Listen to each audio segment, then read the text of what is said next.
untuk menyampaikan pokok-pokok pikiran saja ya, tidak dibacakan. Pertama, mengapa judul ini perlu diteliti ya? Mengapa kasus ini perlu diteliti? Apa masalahnya? Kemudian yang kedua, sudah dua ya, masalahnya. Bagaimana cara menelitinya? Metodenya. Jadi cukup 3 saja. Silakan. Kalau itu bisa pahami mungkin paling lama 5 menit lah ya, atau mungkin 3 menit. Kira-kira mengapa ini perlu diteliti? Kan gampang. 3 menit. Ya silakan. Baik, bismillahirrahmanirrahim. Assalamualaikum warahmatullahi wabarakatuh. Waalaikumsalam warahmatullahi wabarakatuh. Rabbi shrah li sadri wa yassir li amri wahlul 'uqdatam min lisani yafqahu qawli. Sebelumnya yang terhormat Bapak Dr. Mursal MAG selaku penguji atau pembimbing 1. Kemudian yang kami hormati Bapak Dr. Firdaus MAI selaku penguji 2. Kemudian Ibu Dr. Desminar MA selaku penguji 3. Kemudian yang keempat Bapak Dr. Syafin Halim MA selaku penguji 4. Baiklah, saya Mixian dari Putri dengan NIM 20020006 Jumat 4 Agustus 2023 akan melangsungkan atau memaparkan seminar proposal pada pagi hari ini. Sebelumnya saya juga berterima kasih kepada teman-teman semua karena telah datang dalam sidang seminar proposal pada hari ini, yaitu dengan judul Tradisi Ba'ara Bako Pasca Pernikahan di Desa Muaro Sentajo, Kecamatan Sentajo Raya, Perspektif Hukum Islam. Yang pertama, dari segi umumnya, Indonesia merupakan suatu negara kepulauan yang memiliki berbagai macam adat dan kebudayaan. Nah, salah satu jenis dari kebudayaan ada dalam penyelenggaraan upacara perkawinan. Upacara perkawinan yang ada di suatu masyarakat berdasarkan budaya yang dimilikinya, sehingga penyelenggaraan upacara setiap daerah memiliki perbedaan. Berlakunya hukum adat tergantung pada pola susunan masyarakat adatnya. Kemudian pernikahan di Indonesia memiliki ciri keunikan karakteristik yang berbeda dengan daerah lainnya, dan tradisi yang dijalankan sesuai kebiasaan dari dahulunya dari daerah setempat. Kemudian hukum Islam yang dimaksud adalah seperangkat peraturan tentang tingkah laku manusia yang diakui sekelompok masyarakat, disusun oleh orang-orang yang diberi wewenang oleh masyarakat itu, berlaku dan mengikat untuk seluruh anggotanya menurut Syarifuddin tahun 2009. Nah, di dalam Islam dikenal dengan konsep adat atau uruf, yaitu merupakan 2 kata yang sering dibicarakan dalam kajian fikih. Kata adat merupakan sebuah kalimat yang sudah diserap ke dalam bahasa Indonesia yang baku, sedangkan uruf berasal dari kata arafa atau ya'rifu, atau sering diartikan sebagai al-ma'ruf, yakni sesuatu yang dikenal, juga menurut Amir Syarifuddin tahun 2008. Kemudian adat, karena adat ialah keseluruhan tingkah laku positif yang di dalamnya terdapat sanksi serta tidak dikodifikasikan. Ini menurut Agung Setiawan tahun 2012.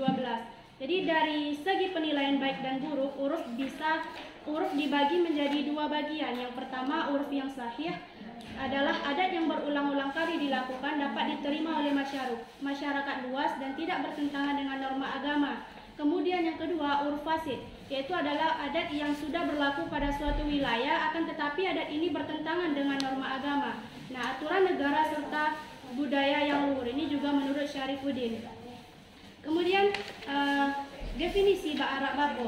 Ba'ara Bako itu berasal dari 2 kata, yakni arak dan bako. Ba'ara itu terdiri dari ba yang berarti ber dan arak, memiliki arti parade atau pawai menurut Fane tahun 2020. Jadi yang dimaksud dengan ba'ara adalah berpawai menurut Departemen Pendidikan Nasional 2011. Sedangkan bako adalah keluarga atau anggota suku Bapak menurut Kamaluddin tahun 2005. Jadi yang dimaksud dengan ba'ara bako adalah tradisi arak-arakan yang dilakukan oleh keluarga pihak ayah dalam rangka mengantar saudara laki-laki atau perempuan atau yang dikenal dengan anak pancar menuju pesta pernikahan tersebut. Kemudian permasalahannya di Desa Muaro Sentajo, Kecamatan Sentajo Raya itu tradisi Ba'ara Bako harus berjalan berkisaran 1-2 km menuju rumah mempelai wanita.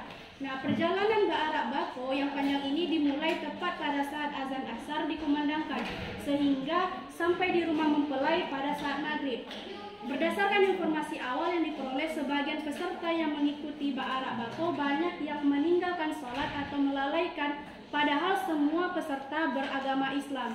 Nah, demi mengikuti adat dan tradisi Ba'arak Bako, sebahagian mempelai pria maupun wanita dan peserta Ba'arak Bako meninggalkan sholat hanya karena waktu pelaksanaan Ba'arak Bako yang bertepatan dengan waktu sholat. Oleh sebab itu, masalah ini menarik untuk diteliti. Mengapa masyarakat melakukan Ba'arak Bako saat waktu azan tiba sehingga membuat peserta Ba'arak Bako meninggalkan kewajibannya yakni sholat?